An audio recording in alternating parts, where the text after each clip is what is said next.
Good morning. Buenos dias. We will now call to order the Assembly Committee hearing of Banking and Finance Outcomes Review of AB 238. With that, we will move on to the first portion of today's committee hearing, which will be, in my opinion, what's most important, the presentations of our survivors. There are 5 in-person and then 3 online testimonies. And with that, we will have our in-person testimony introductee join us. Thank you. Good morning, everyone. My name is Jonathan Weedman, and I, along with my husband, Raimundo Baltazar, lived on Poppy Fields Drive in Altadena. We lost our home in the fire, and I just want to start by thanking you, gentlemen, for your leadership and your support. I know that when it was New Year's Eve, January 1st, 2025. You didn't expect that for over a year you would be dealing with something of this magnitude. And I think that you have done an extraordinary job in this legislation and in your availability and your access, and your team has been amazing. And I also extend that to our supervisor, to our Congresswoman Judy Chu, Catherine Barger, Sasha Perez. We've been well served. And I know that the work isn't finished. It was a terrifying night, as it was for all of us.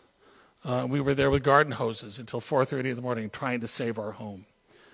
Everybody sustained extraordinary losses. And I'll share with you as legislators in Sacramento that my personal loss was substantial. My grandfather was a man named Goodwin Knight. And he was governor of California in the 1950s between Earl Warren and Pat Brown. I am the family historian and lost irreplaceable California history that burned in the fire, photographs, correspondence, ephemera, and just a tragic loss for our family. You mentioned Disneyland. Papa was there opening day with Walt Disney. And the ephemera, the letters, the photographs, all perished in the fire. And everybody has a story like that to tell of what they lost in this event. The pain doesn't go away. It's with you every day. And it has become our second job to deal with trying to rebuild our home and rebuild our lives from this event. We're pretty tough guys. I think this is an extraordinary and resilient community, but it has tested all of our limits. To a degree which I think none of us ever imagined. The financial challenges have been significant, and not just to us personally, but to the community, to businesses, and exponentially throughout the region. I think millions of people have been impacted by this in some way or another. For example, I lost my piano in the fire. My tuner had 75 clients whose pianos burned. So she's lost her business space. And it goes on and on and on and on. So I want to thank you for your efforts at this legislation because as a former banker, I was at Wells Fargo for almost 30 years. I was their head of their foundation here in Los Angeles. I am today in healthcare. I work for ViaCare Community Health in Los Angeles. And if I may say, at age 66, it's just in time to be around doctors every day. It's a great organization, a federally qualified health center.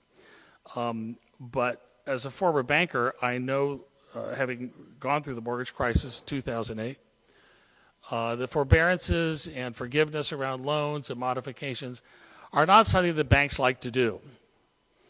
They don't make any money from them. They're complicated. They're time-consuming. And they're difficult. We called our mortgage company, Loan Care, division of Lakeview Mortgage, just to get information about forbearances.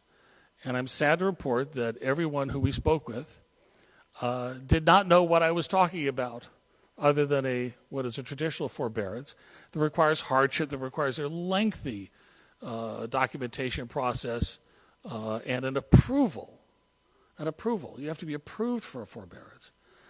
I'm still pursuing that with them, and Assemblymember Harabedian, your team has been very helpful in trying to get their attention, because 3 or 6 months off for all of us in paying our mortgages would really go a long way to help us right now, because there's so many unexpected costs, so many things that come up every day that you have to write a check for. And I think that, candidly, as a former banker and who loves the profession, I think a lot of these companies have been obstructionist. They've not been helpful. And what you should be able to do is call your mortgage company and say, I lost my home and everything of my life in these fires. And there should be somebody on the other end saying, let me tell you how we can help you. And that has not been our experience.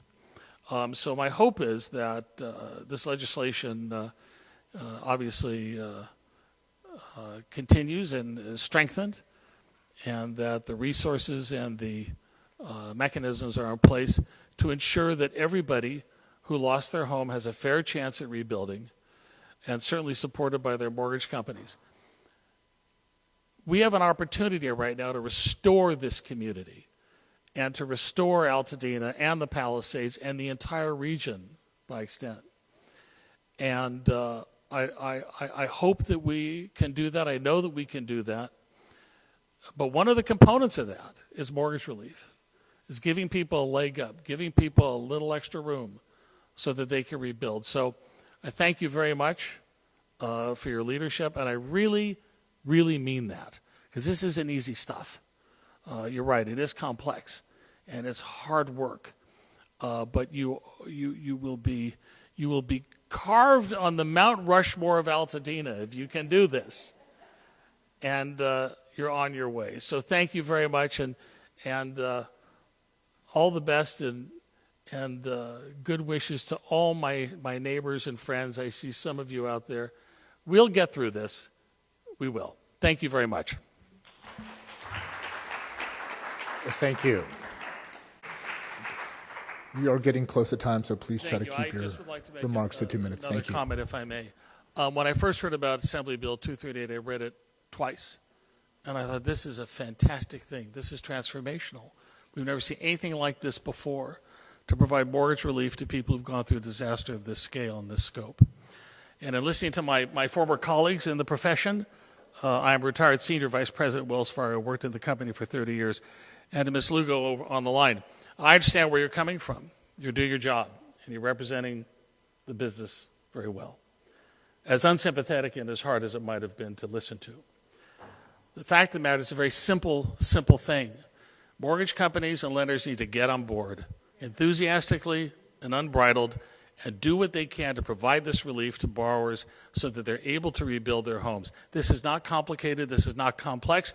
Yes, I am aware of investor guidelines and various requirements that attach to loans, but we have a steep hill to climb, because I'm afraid the industry is not going to be helpful based on what I've heard, and it's very, very hard to hear the very powerful comments from my neighbors who came here today to bare their soul, and then to be hit in the face with the reality of what you are confronting, to try and make this a reality, to provide relief. So I want to thank you for those efforts and encourage you to continue to do so, and to put in place a strong, unassailable enforcement mechanism so that people will be able to rebuild their homes. Thank you very much. Thank you.